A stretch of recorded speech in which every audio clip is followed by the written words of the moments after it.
வணக்கம் மக்களே, welcome to spicy manly channel. இன்றைக்கி நம்ம பார்க்க போகிறது ஹோட்டலில் நம்ம எப்பயும் சாப்பிட்ற பன்னீர் கடாய் அதே டேஸ்ட்டில் நம்ம வீட்டில் எப்படி பண்ணி சாப்பிட்லாம் அப்படின்னு சொல்லி தான் இன்றைக்கி நம்ம பார்க்க போகிறோம். வாங்க இப்போ வீடியோக்குள்ளே போகலாம். ஃபஸ்ட்டு நம்ம மசாலாவுக்கு அரைக்கிறதெல்லாம் பார்த்துக்கலாம். ஃபஸ்ட்டு பூண்டு போட்டுக்கோங்க, அதுக்கப்புறம் இஞ்சி சேர்த்துக்கோங்க, அதுக்கடுத்தது பச்சை மிளகா, அதுக்கடுத்தது 2 காஞ்ச மிளகா, அதுக்கப்புறம் கொத்தமல்லி ஸ்டெம் ஆட் பண்ணிக்கோங்க, அதுக்கப்புறம் தக்காளி ஆட் பண்ணிக்கோங்க,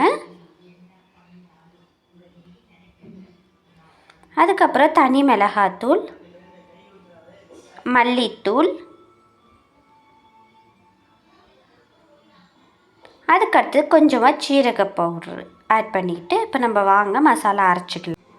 இப்போ வாங்க நம்ம நெய்யை ஊற்றி பன்னீரை வறுத்துக்கலாம். 1 டேபிள் ஸ்பூன் நெய் ஊற்றிக்கோங்க. நெய் காஞ்சதுக்கப்புறம் நம்ம பன்னீரை சின்ன சின்னதாக கட் பண்ணி வச்சுருக்கோம் இல்லையா, அந்த பன்னீரை அதில் போட்டு அப்படியே வதக்கிக்கலாம்.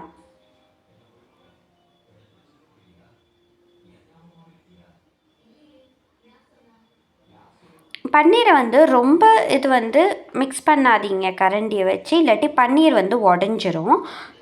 ஸோ அந்த பன்னீரை அந்த நெய்யிலேயே நல்லா வறுத்துக்கோங்க. அந்த பன்னீர் கலர் மாறும், ஒரு மாதிரி எல்லோயிஷ் கலரில் அந்த பன்னீர் கலர் மாறும். இப்போ அந்த பன்னீரோட நம்ம கொஞ்சோண்டு வரமிளகாத்தூள் ஆட் பண்ணிக்கலாம். இப்போ பாருங்கள், பன்னீர் நல்லா அந்த நெய்யில் வறுபட்டுருச்சு. ஸோ இப்போ இந்த எல்லோயிஷ் கலரால் சேஞ்ச் ஆகிடுச்சு பார்த்திங்களா. இந்த மாதிரி டைமில் நம்ம தனியாக பன்னீர் எடுத்து வச்சிடலாம்.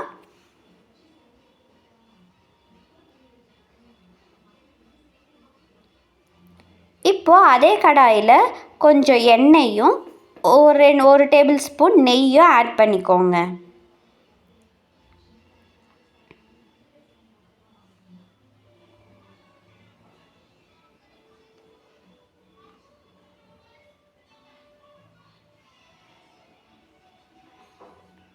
இப்போ பாருங்கள், நெய்யும் எண்ணெயும் நல்லா காஞ்சிருச்சு. இந்த மாதிரி டைமில் நம்ம சீரகம் ஆட் பண்ணிக்கலாம். அதுக்கடுத்தது பட்டை வகைகள் ஆட் பண்ணிக்கோங்க. அதுக்கடுத்தது ஒரு 3 ஏலக்காய் ஆட் பண்ணிக்கோங்க.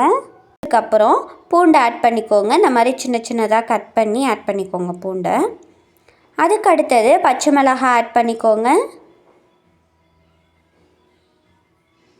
அதுக்கப்புறம் வெங்காயம் ஆட் பண்ணிக்கோங்க.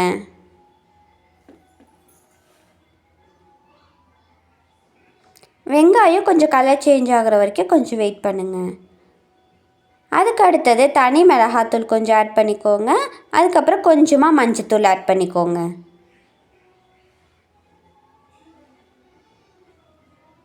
இப்போ ரெண்டுத்தையும் மிக்ஸ் பண்ணிக்கலாம்.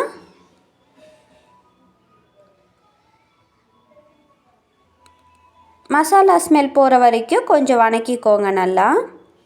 இப்போ நம்ம ஏற்கனவே அரைச்சி வச்சுருந்த மசாலாவை இப்போ ஆட் பண்ணிக்கலாம்.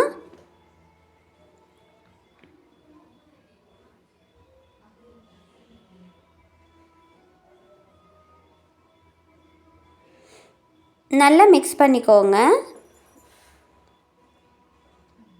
இப்போ பாருங்கள், கொஞ்சமாக அந்த எண்ணெய் பிரிஞ்சு வர டைமில் நீங்கள் தேவையான அளவுக்கு உப்பு ஆட் பண்ணிக்கோங்க. ஒரு 5 மினிட்ஸ் காயட்டும்.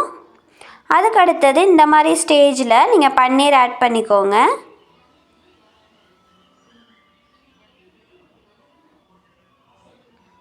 இப்போ அந்த பன்னீரோட அந்த மசாலாவை நல்லா மிக்ஸ் பண்ணிக்கோங்க. இதை மிக்ஸ் பண்ணிட்டு ஒரு 2 மினிட்ஸ் வெந்தால் போதும்.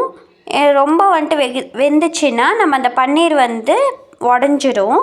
ஸோ 2 மினிட்ஸ் வெந்ததுக்கப்புறம் நம்ம இறக்கிக்கலாம்.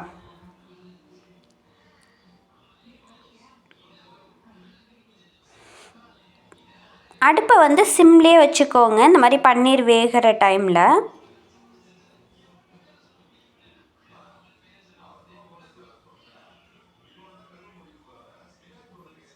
இப்போது கொத்தமல்லி போட்டு இறக்கிக்கோங்க. அவ்வளோதாங்க, இவ்வளோ நேரம் நம்ம எதிர்பார்த்துட்டு இருந்த பன்னீர் கிரேவி ரெடி ஆயிடுச்சு. இப்போ பாருங்கள், நான் பன்னீரை உடச்சி காட்டுறேன் எப்படி வெந்திருக்குன்னு. பாருங்கள். இதே மாதிரி நீங்களும் செஞ்சு பார்த்துட்டு கமெண்ட்டில் சொல்லுங்கள். பாய்.